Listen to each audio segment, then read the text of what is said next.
comment dessiner une rue en perspective. C'est ce que je vais vous montrer dans cette 27e vidéo du défi 30 jours. Oui, il s'agit pour moi de publier une vidéo par jour pendant 30 jours et donc pour vous, un dessin par jour pendant 30 jours. Le but est que vous puissiez, grâce à des exercices très rapides, entre 5 et 15 minutes par jour, continuer de vous exercer et de progresser dans la bonne direction. Voici le contexte. Beaucoup de mes élèves et beaucoup d'entre vous n'ont pas le temps de dessiner tous les jours parce que les journées sont chargées. Il faut s'occuper des enfants. Il y a le travail en même temps qui prend la tête. Pour les étudiants, travail à mi-temps, travail à l'université, plus les dissertations, etc. Beaucoup d'entre vous n'ont pas le temps de dessiner tous les jours. Et grâce à ces exercices dont vous m'avez donné les idées parce que je remarque et je constate que vous ne pouvez pas dessiner tous les jours, eh bien, j'ai pu mettre en place ce défi où je vous donne des exercices et des conseils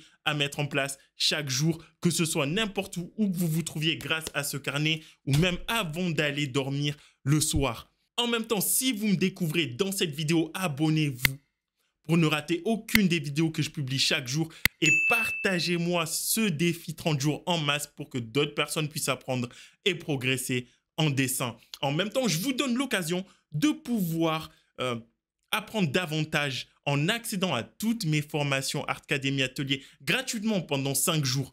Vous allez pouvoir apprendre comment dessiner en perspective, comment dessiner le portrait, le corps humain, les valeurs, mais également l'anatomie artistique et aussi comment dessiner au fusain. Et bien sûr, vous aurez des bonus supplémentaires avec des vidéos supplémentaires où je vous expliquerai et je vous donnerai des exercices en plus du défi 30 jours et des conseils supplémentaires. Bien sûr, je vous corrigerai les dessins uniquement pour les personnes qui ont accès aux formations. Voilà, on va pouvoir se retrouver devant la feuille pour que je vous apprenne à dessiner une rue en perspective. À tout de suite. Bien, donc je me retrouve devant ma feuille comme pour les 2 vidéos précédentes. Je vais définir la hauteur de mes yeux en plaçant la ligne d'horizon. Comme on se trouve au milieu, en plein centre de la rue, je vais placer mon point de fuite au centre de la même manière. Ensuite, 3e étape, je trace mes lignes de fuite en observant bien l'axe d'orientation des lignes de fuite.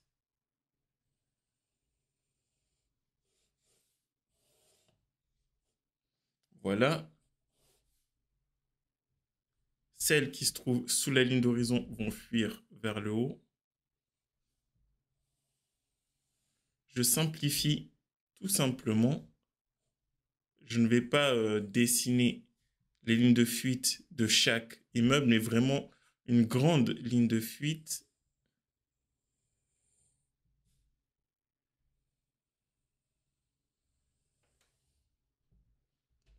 Voilà.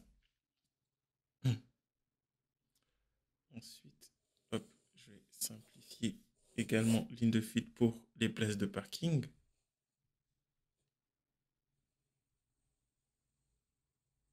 Bon, j'espère tout de même que c'est assez visible.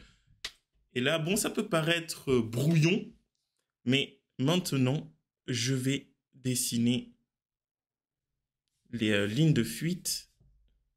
Bien sûr, je vais dessiner, pardon, la verticale des bâtiments.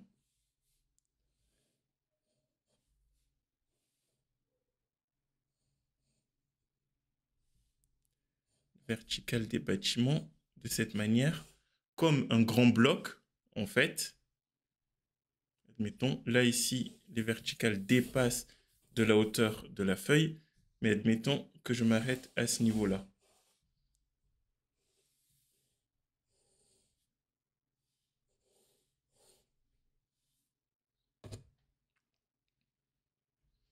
J'ai un grand bloc de bâtiment. OK. Ensuite, ce que je vais faire, c'est que ce bloc-là, je vais le diviser en 2. Parce que si on observe bien, il y a un bâtiment au fond, enfin 2 bâtiments qui sont face à face, et les 2 autres là qui sont proches de nous, au premier plan. Donc, je vais placer ce bâtiment-là. Hop.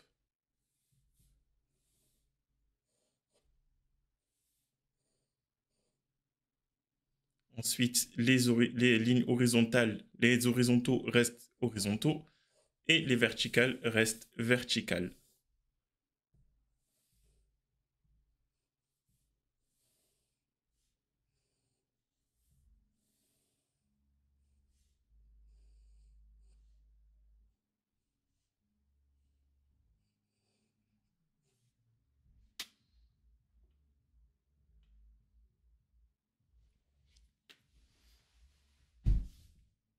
Voilà pour mes deux blocs. À la fin, enfin à la fin, plutôt dans la continuité, je vais me servir de ces deux blocs pour avancer et apporter plus d'informations au bâtiment.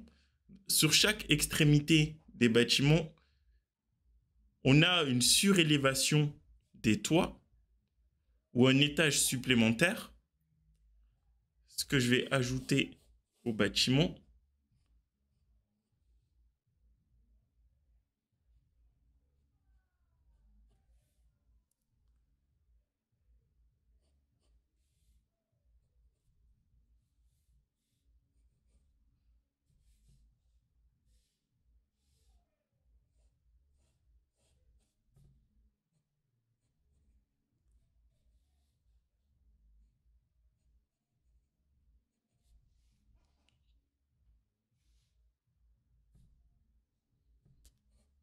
Ici aussi également.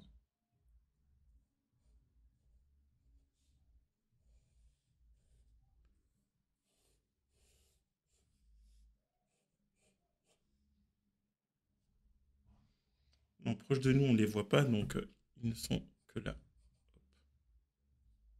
Je les aurais même surélevés un peu plus, tiens.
Voilà.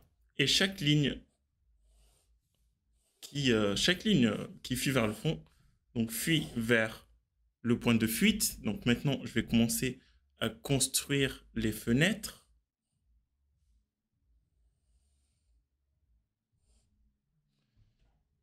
Hop.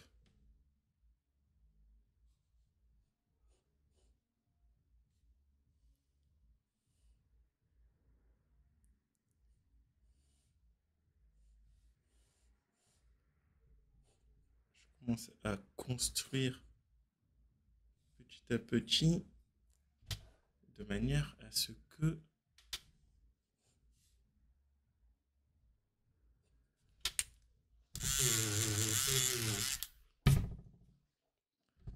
eh bien, comme la maison, hein, maintenant on commence à placer des éléments de design. Ça arrive assez vite quand même avec la perspective parce que c'est pas quelque chose qui demande énormément d'efforts ou de compréhension ou de techniques de construction.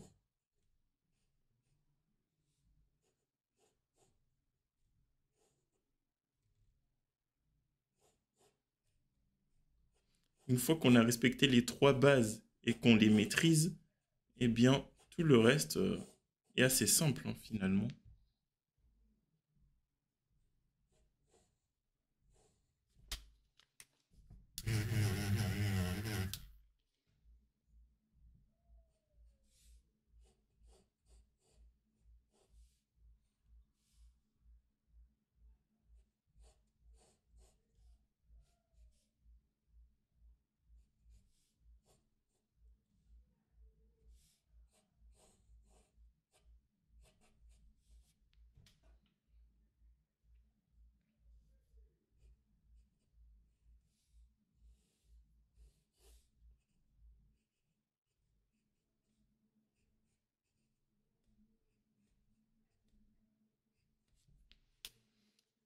Voilà.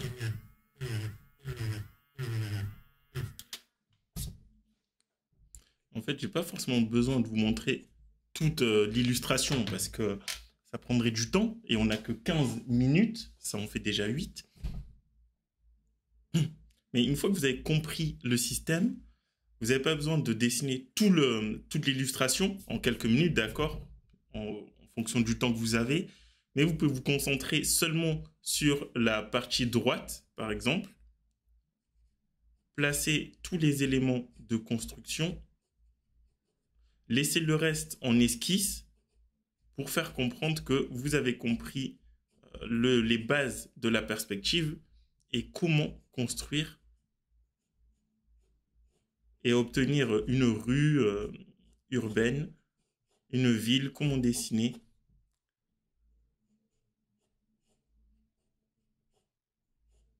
Et là, on a utilisé des photos, bien sûr, mais même si vous dessinez dans la rue, les règles restent les mêmes.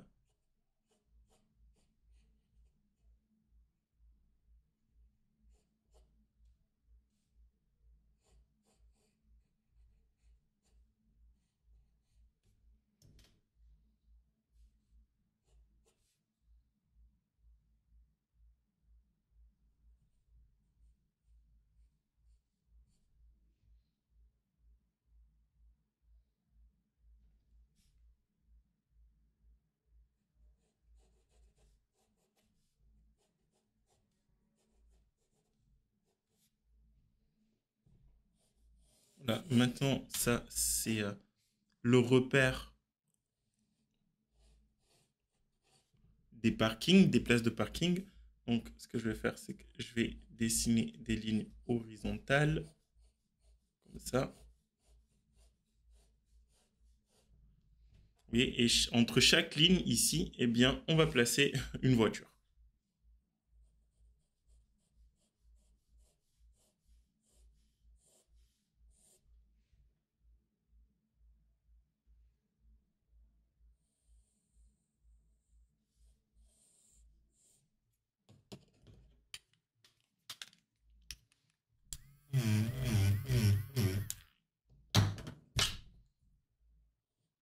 Je vais créer artificiellement une ligne de séparation. Donc, dans un sens, là, un sens de direction, là, sens inverse de direction. Et voilà une rue, de manière toute simple. Évidemment, ensuite, on peaufine le dessin. Là, on est toujours en mode croquis, mais on peaufine le dessin, on avance pour obtenir à la fin un dessin très bien construit. Une fois qu'on y a ajouté les valeurs, une très belle illustration. Une fois qu'on y a ajouté les valeurs, on obtient une très belle illustration. Mais globalement, voilà comment dessiner une rue. Évidemment, il y a toujours les arbres. Et pour les arbres, je vais aussi les dessiner en ligne de fuite. Enfin, je vais d'abord placer les lignes de fuite. Ensuite, dessiner les arbres. OK. Puis les branches. Les branches, les feuilles. J'espère que la vidéo vous aura plu. Moi, je vous retrouve demain et de l'autre côté pour les personnes qui ont accédé aux formations. N'hésitez pas à m'envoyer vos dessins. Ce soir, vous aurez des vidéos bonus supplémentaires. Excellente soirée à vous. Ciao.